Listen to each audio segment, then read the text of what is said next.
Notre idée de business d'aujourd'hui portera sur la quincaillerie. Bonjour et bienvenue à toi sur Cosmétique et Business. Sur cette chaîne, nous parlons de la cosmétique en général et du business.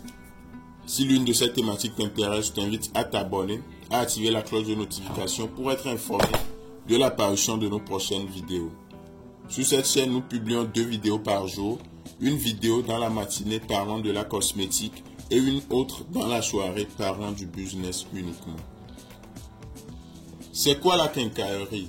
La quincaillerie désigne toute activité commerciale qui évolue dans la commercialisation de toutes sortes d'ustensiles en métal et de petits outillages, qui intervient dans des activités comme le ménage, la plomberie, l'électricité, la peinture, la maçonnerie et la menuiserie.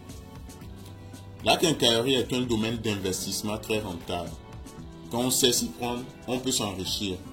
Dans cette activité commerciale, le matériel ou les articles en vente n'ont pas de date de péremption, dans la majeure partie des cas. Donc ce qui est en soi un premier avantage. Vous ne souffrez donc pas de la pression d'écoulement de votre stock.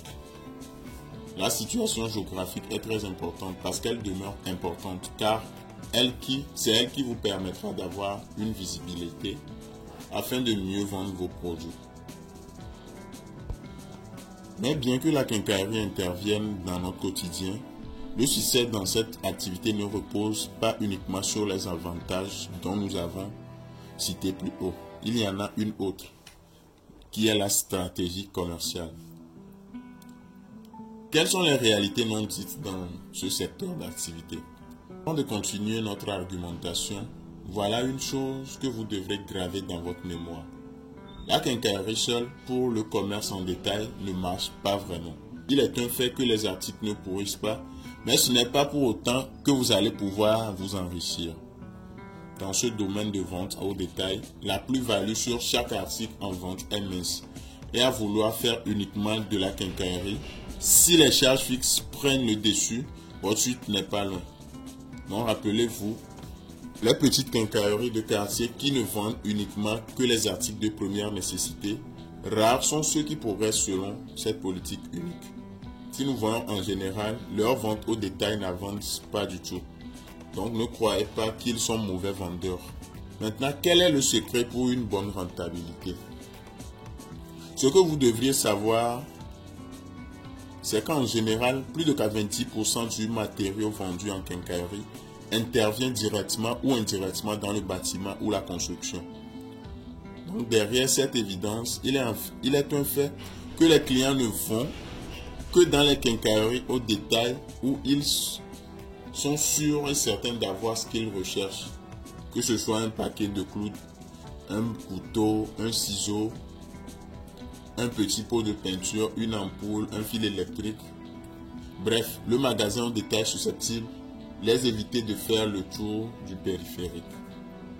Une autre réalité de ce domaine d'activité concerne la vraie clientèle de la quincaillerie. Ceux qui accroissent l'activité commerciale d'une quincaillerie ne sont rien d'autre que ceux qui effectuent des travaux de construction ou des travaux poussés de rénovation. Donc justement, ces gros clients raffolent du matériel lourd ou gros matériel que sont notamment le fer à béton, le bois, le ciment, le gravier, le sable, les brouettes, etc. Si en plus de votre quincaillerie, vous disposez ne serait-ce qu'une petite quantité de matériel lourd ou des échantillons, votre activité de quincaillerie s'en trouvera améliorée. Tous les projets de construction s'achèvent par des menus détails que sont la plomberie, l'électricité, la menuiserie, l'étanchéité, etc. Donc, ce qui fait intervenir directement la quincaillerie. Et faisant allusion à la quincaillerie, dans le cas d'une nouvelle construction, les commandes se font par dizaines, voire centaines de pièces ou de paquets. Maintenant, je viens de dire tous ces trucs-là. Maintenant, qu'est-ce que vous devriez faire pour réussir concrètement dans ce business? Une fois que la clientèle est assurée d'avoir ne serait-ce qu'un échantillon de ce dont elle a besoin, les commandes ainsi que les acomptes versés boosteront le reste de votre activité commerciale. En plus, il y a un détail que vous devriez savoir.